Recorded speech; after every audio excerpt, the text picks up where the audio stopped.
Hey, it's Chris from Show Up Fitness. I'm here with Carla. Today we're going to show you a pull-up progression from A to Z. We're going to teach you the fundamentals on how to regress and do something very simple, but eventually we're going to get you to everyone being able to do a pull-up like she is.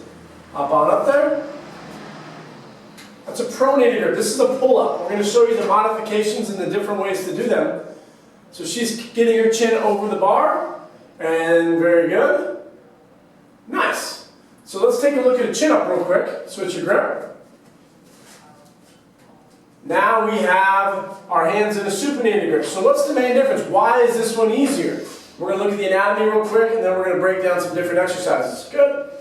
So the latissimus dorsi, that's this big muscle right here. Come on. This big muscle right here does three main things. It brings you back, which is extend. It brings you in, which is adduct, and also here, which is internal rotation. We also have this bone, which is the scapula, and at the elbow, we have flexion, so the biceps. When you do a pull-up, when you're pulling it down, you're getting flexion here and also adduction. But when you do a chin-up, you're coming down, extension, and more flexion. Kind of the boring stuff, but simply, the basics is we're going to teach you how to do a chin-up. That's what everyone wants. And so, first thing first, I want you to stop doing the assisted pull-up machine. It sucks, and I'll tell you why later. But we want to do something with a band. That's going to be your ideal way to be able to do a chin-up. So we're going to get up here. You go here. Watch out for your eye. And then this is going to go either on your knee or on your foot. And it's going to give you the resistance to pull you up. And this is going to be far better than doing the assisted pull-up machine. Woo! See how much easier it is? She's pulling it a lot easier because it's giving you about a 10 to 20 pound resistance. There's sticker ones that you can use that will help. Very good. Nice. This would be a great way to complement your chin-up programming.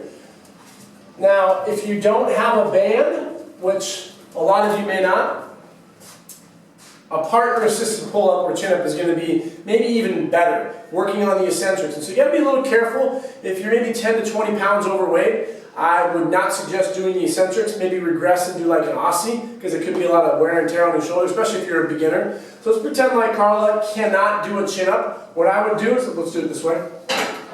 Okay. Yeah. And then I would lift her up there if it was high enough. So then what we're going to do is she'd start there, and then she's coming down by herself, nice and slow. This is called a negative or an eccentric. When she comes down all the way, I'm going to lift her back up again.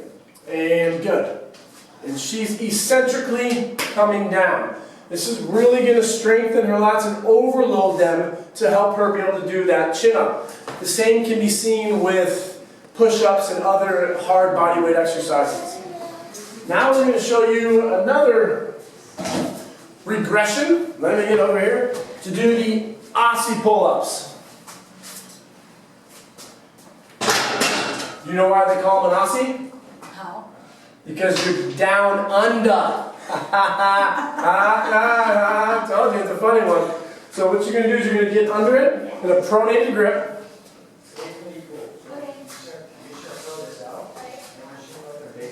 Put your feet straight ahead. Now with your body weight, you're going to pull straight on up. All the way down. Good. And pull it up. Good. Nice and slow down.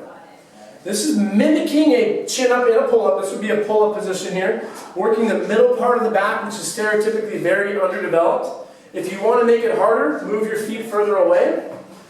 And that's going to make it more challenging. If you want to make it easier, bend your knees and bring your feet back. This is going to be a lot easier like that. So this is really great for all clients. You can just pull up the bar or a Smith machine if you have it, and you can just keep it right there. So like I have my mom do these all the time, and she's in her 60s, and you can keep the bar elevated, and then you just progress it by moving the bar down, work on the eccentrics. The main muscles that are really engaged when you do a pull-up, we got the back, the biceps, and the trapezius. When you do a chin-up, it's going to be more your bicep emphasis, but also your lats. Did you have any questions about the pull-up?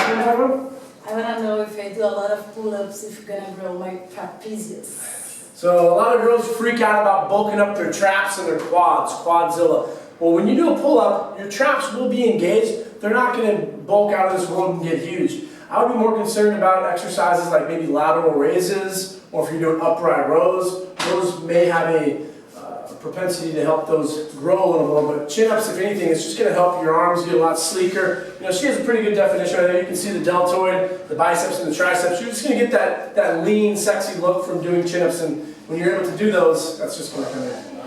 The other ones? Alright, so those are our progressions. There's our tutorial on pull-ups from A to Z. Start with the band, stop doing the assisted pull-up machine, have someone lift you up, go down nice and slow for the eccentrics or the negatives.